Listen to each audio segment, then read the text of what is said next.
बुधवार के दिन अगर शंकर पर 1 लोटा पानी चढ़ाया जाता है तो जिन लड़कियों का विवाह नहीं हो रहा, जिन बच्चों का विवाह नहीं हो रहा, उन बच्चों के भी विवाह हो जाते हैं। हमारा पत्रिका खोलते हैं पंडित जी और कह देते हैं कि काल सर्प दोष है। पत्रिका खोलते हैं और कह देते हैं पितृ दोष है।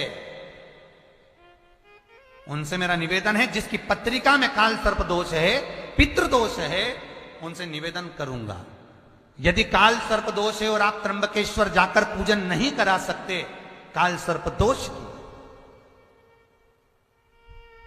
तो एक तांबे के कलश में शक्कर भर लो, उस पे चांदी के 2 नाग नागिन रख लो। रविवार के दिन सिर के पास में, जिस घर में सोते हो, पलंग पर सोते हो, उस पलंग के थोड़ी सी दूर पर उस कलश को रख लो। सोमवार को स्नान करो, सुबह जल्दी उठकर दोनों नाग नागिन की पूजन करो। घर में किसी से ज्यादा बात ना करो।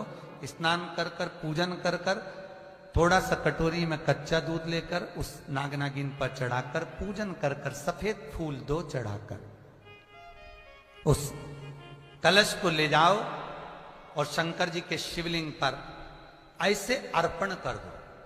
कलश वापिस ले आओ, नाग नागिन शक्कर सब चढ़ा दो। वापिस घर पर आओ, घर पर आकर फिर एक बार स्नान करो। महाराज, कितना भी भारी काल सर्प दोष क्यों ना हो, पितृदोष कैसा भी हो, उसमें आराम लग जाता है। तो एक बात आपसे पूछते हैं, उत्तर दीजिएगा जरा सा। नागपुरा की मेरी जीजियों, नागपुरा के मेरे जीजाओं, नागपुरा की मेरी बेटियों बेटाओं, मेरे बुजुर्ग माता पिता, बड़े प्रेम से उत्तर दीजिएगा जरा सावधानी से। किसी बुरे व्यक्ति से आपका साथ हो गया, कोई बुरा व्यक्ति आपका मित्र हो गया, या कोई बुराई, बुरी आदत आपके अंदर आ गई,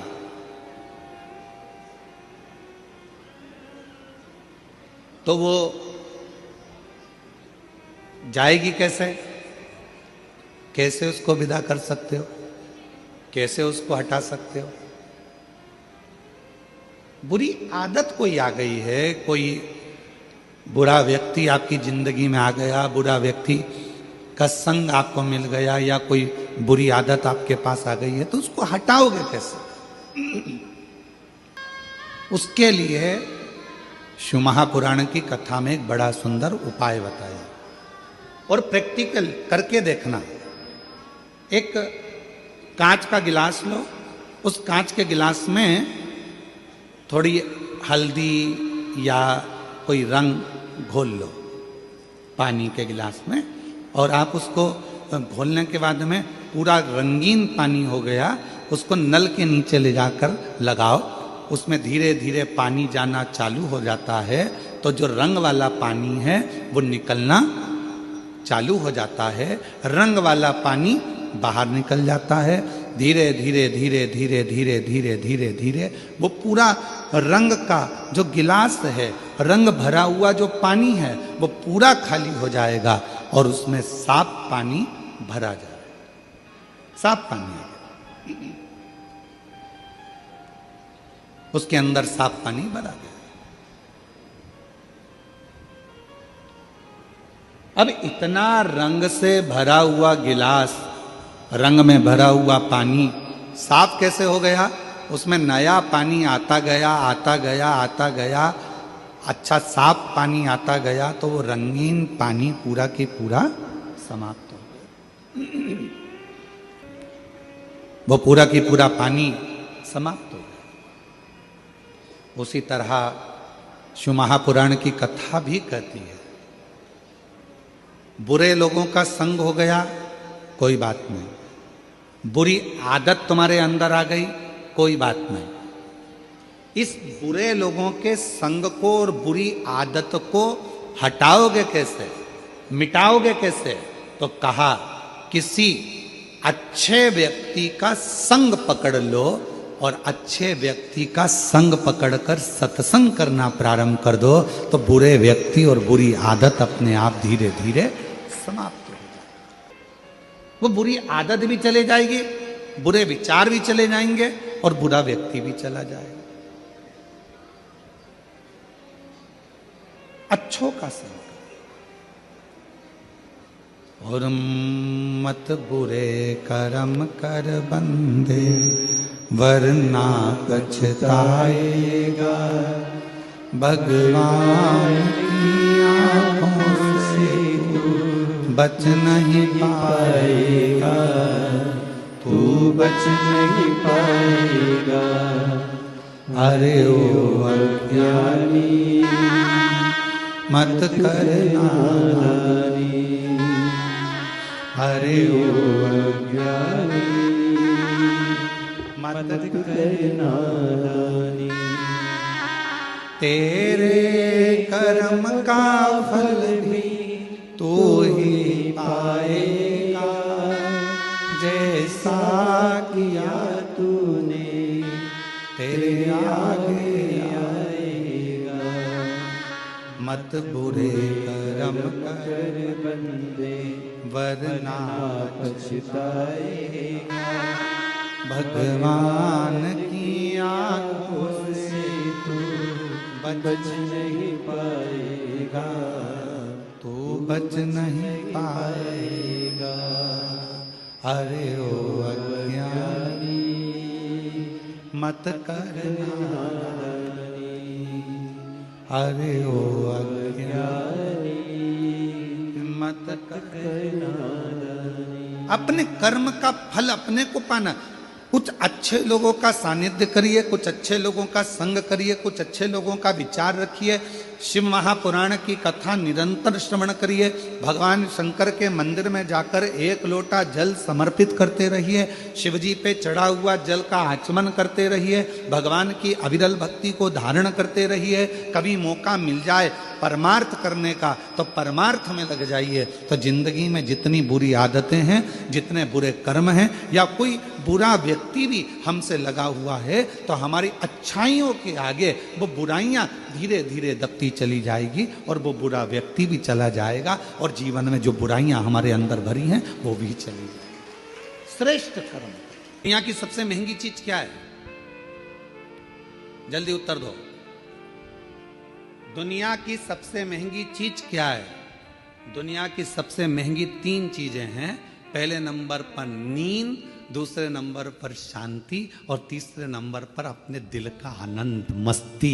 ये दुनिया की सबसे महंगी चीज है। ये दुनिया की सबसे कीमत वाली चीज है, सबसे महंगी। धन है पर नींद नहीं है, बंगला है, गाड़ी है, पर मन की शांति नहीं। घर में सारा सुख है, 25 नौकर लगे हैं, पर मन में अलमस्त मस्ती, आनंद नहीं, आनंद नहीं। ऐसे बैठे हैं अपने अपने घर में जैसे किसी ने 4-6 ठोक के बिठा है। बच्चे, हम तो कहेंगे आजकल की बहुओं से ज्यादा अगर किसी के अंदर आनंद है तो घर की बूढ़ी माओं के घर में आनंद है। तो माओं को देखना, छोटे छोटे बच्चों को दादी दादी करके बच्चे आते हैं, उनके संग मस्ती कर लेती है, आनंद कर लेती है, बोल लेती है, चल लेती है, खुश हो जाती है। और घर की बहुएं आधी से ज्यादा डिप्रेशन में पड़ी हुई, आधी से ज्यादा चिंता में पड़ी हुई। सारा काम तुम करोगे, तुम्हारे पास एक रत्ती की फुर्सत नहीं है, मेरे पास बैठने का समय नहीं है, और मालूम पड़े वो सारा दुकान का धंधा पानी छोड़कर तेरे पास बैठ जाए तो भी चैन नहीं है। दुकान कब जाओगे? अब तूने तो कहा था कि तुम्हारे पास टाइम नहीं है, तो मैंने सोचा कि 2 दिन की छुट्टी मार दूं, और अब कह रही है कि दुकान कब जाओ। 2-4 दिन की छुट्टी लेकर वो तुमको घुमाने गोवा भी ले गया, वहां भी सुकून नहीं, वहां भी शांति। फिर घुमाने के लिए तुमको कहीं वो और ले गया, जगन्नाथपुरी ले गया, वहां भी सुकून नहीं। उसने बस इतना कहा, जल्दी नहा ले, जल्दी स्नान कर ले, जल्दी से दर्शन कर लेंगे, सब काम जल्दी करना था, तो मुझे लेके क्यों आए? वहां भी तबेले जैसा मुंह हो गया। वो ना, कहां सुकून, कहां शांति, कहां प्रेम। लक्ष्मी जी से मां ख्याति देवी ने पूछा कि तेरे को सबसे ज्यादा सुकून, सबसे ज्यादा आनंद, सबसे ज्यादा अच्छा कहां लगता है? तो मां, जहां पर प्रेम होता है, जहां प्यार होता है, लक्ष्मी कहती है फिर वो गरीब का झोपड़ा क्यों ना हो, मुझे वो महल लगता है, मुझे वो बेहद। और दुनिया की सबसे महंगी जो कीमत से नहीं मिल सकती, पैसा खर्च करने से नहीं मिल सकती। दुनिया की 3 चीजें सबसे ज्यादा महंगी हैं। आप भी मेरे साथ पूरे आस्था चैनल के साथ बोलें। पहले नंबर पर नींद, दूसरे नंबर पर शांति, और तीसरे नंबर अपने मन का आनंद, सुकून, उत्सव, मन की खुशियां। आप में से कई माताएं जितनी कथा श्रवण कर रही हैं, जितने पुरुष कथा श्रवण कर रहे हैं, मेरी जीजियां जितनी सुन रही, मेरे जीजा जितने सुन रहे हैं, बेटियां जितनी सुन रही, जितने बेटे सुन रहे हैं, तुम्हारी अलमारी कपड़ों से भरी पड़ी हुई है। तुम्हारी अलमारी में एक से बढ़कर एक रुपट्टे रखे हैं, तुम्हारी अलमारी में एक से बढ़कर एक कपड़े रखे हैं, तुम्हारी अलमारी में एक से बढ़कर एक जेवर रखा है, तुम्हारी अलमारी में एक से बढ़कर एक आभूषण रखे हैं। ये नहीं कि हम ये नहीं कह रहे कि सोना का पहनो कि चांदी का पहनो, हम तो ये कह रहे हैं तुम्हारे पास में आर्टिफिशियल भी ढेर सारा रखा हुआ है। पति कुछ ना कुछ लेकर आता है, दे जाता है, तुम्हारे पास एक से बढ़कर एक वस्त्र रखे, पर ना जाने तुम्हारी सोच कैसी हो गई है कि अगर कहीं जाना भी है ना तो 50 बार मन में आलसी आ जाती, क्या करूंगी जाकर, क्या करना, तुम चले जाओ ना। रिश्तेदार के यहाँ, नातेदार के यहाँ पहले उमंग होती थी, खुशियां होती थी, रिश्तेदार के यहाँ कार्यक्रम आया, जाऊंगी, अच्छे कपड़े पहनूंगी, 4 जोर कपड़े लेकर जाती थी, एक से बढ़कर एक ज्वेलरी लेकर जाती थी, तैयार होती थी, श्रृंगार करती थी, अपने आप को सजाती थी। और जिस व्यक्ति ने अपने आप को सजाना प्रारंभ कर दिया, उस व्यक्ति ने परमात्मा को सजाना प्रारंभ कर दिया। आज आप अपने आप को संभाल नहीं पा रहे हो, आप अपने आप को सजा नहीं पा रहे हो, आप अपने आप का श्रृंगार नहीं कर पा रहे हो। पुरुष हैं, बस सवेरे जाना है, पैंट शर्ट पहनना है, जूते मोजे पहनना है और निकल के चले जाना है। रुमाल कैसा रखा है, जो है ठीक है, बाद में धो लेंगे। कॉलर पूरी काली हो रही है, बाद में साफ कर लेंगे। जो है बस जैसा चल रहा है चलना है। तुम्हारे भीतर के उमंग उत्सव उत्पन्न करो। अच्छे अच्छे वस्त्र हैं, किसके लिए कमा रहे हो? बेटा एप्पल का मोबाइल चलाए और तुम कीपैड लेकर घूमते आओ तो क्या मतलब की जिंदगी तुम्हारी? एक दिन बूढ़े हो जाओगे, सब धरा की धरा रह जाएगा। अपने भीतर के आनंद को, अपने भीतर की मस्ती को, अपने भीतर की शांति को और अपने भीतर की नींद को कभी जाने मत दो। अपने आप को ऐसा समझो कि अभी तो मैं मात्र 25 वर्ष का हूं और मेरी नूतन जिंदगी चल रही है, मेरी नूतन जिंदगी चल रही है। हम कैसे जी रहे हैं? कैसे? उठे, गए, ऑफिस से थके हुए आए, दुकान पे से ला रोटी लगा दे, भोजन पत्नी ने थाली रख दी, वही रोटी, वही दाल, वही चावल, एक आध सब्जी, कभी डिजाइन चेंज हो जाता है, कभी हो जाता है, बस वो और वो ही खाया पिया और अपना मोबाइल उठाया, अपने कमरे में चले गए। पत्नी काम करी, अपने कमरे में मोबाइल चलाया, पत्नी आई क्योंकि उसके सामने मोबाइल चलाएगा और एक आध किसी पर कमेंट्स हो गया। हमने पहले कथा में कहा था, इस मोबाइल ने बहुत कुछ छुड़ा दिया। पहले लोग टॉर्च लेकर चलते थे, मोबाइल आया तो टॉर्च खत्म हो गई। बोलो हुई कि नहीं हुई? आजकल मोबाइल में टॉर्च है। पहले लेकर छोटा सा रेडियो लेकर चलते थे, मोबाइल आया, रेडियो खत्म हो गया। पहले लोग कैमरा लेकर चलते थे फोटो खींचने के लिए, मोबाइल आया, कैमरा खत्म। पहले लोग पंचांग लेकर चलते थे मुहूर्त देखने के लिए, मोबाइल आया, पंचांग खत्म। मोबाइल आया, टॉर्च खत्म। मोबाइल आया, रेडियो खत्म। मोबाइल आया, सीडी खत्म। मोबाइल आया, टॉकीज खत्म। और मोबाइल तुम्हारी पत्नी के हाथ में आया तो तुम खत्म। भगवान शंकर की पवित्र कथा करें। घर के प्रेम को मेरे भगवान शिव का परिवार कह रहा है कि कैसे भी रहो, कहीं पर भी रहो, पर आपस का प्यार प्रेम खत्म मत। बचपन में मिला हुआ फ्री का प्रेम प्यार, जवानी में खरीदा हुआ, मेहनत कर कर कमाया हुआ प्रेम, और बुढ़ापे का मांग कर लिया गया प्रेम, ये तीनों अलग है। पर शिव कथा कर रही है, भगवान शंकर का चरित्र कह रहा है, शिव महापुराण की कथा कर रही है। भीतर की शांति, नींद और अपने अंदर का उत्सव, आनंद, उमंग, उत्साह, ये कभी कहीं प्राप्त नहीं होगा, ये अपने अंदर से आपको लाना पड़ेगा। लाना। कई कई मेरी जीजियों को बड़ा इस प्रेम रहता है, स्नेह रहता है, शौक रहता है तैयार होने का भी, श्रृंगार करने का भी। कई कई बच्चों को, लड़के हैं उनको, कई बेटों को, कई मेरे जीजा उनको बड़ा रहता है कि अच्छे वस्त्र पहनना, अच्छे से रहना। ये आप यदि अपना श्रृंगार करना सीख गए हो तो तुम परमात्मा का भी श्रृंगार करना सीखो। आज हम अपना भी श्रृंगार नहीं कर पा रहे, उत्साह ही नहीं है, भीतर उमंग ही नहीं है, सब समाप्त हो गई। कितना सुंदर कहा है।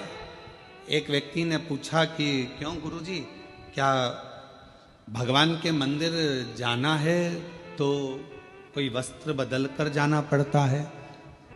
परमात्मा के मंदिर जाने के लिए बाहर का जो वस्त्र है ये बदले ना बदले, परशु महापुराण की कथा कहती है अपने भीतर के अहंकार को त्याग कर, अपने भीतर की तृष्णा को त्याग कर, तब परमात्मा के नजदीक। हम बदल ही नहीं पा रहे। ऊपर के कपड़े तो हमने चेंज करे, वस्त्र बदले, पर हम परमात्मा के पास पहुंचकर भी हम श्रेष्ठ नहीं बने।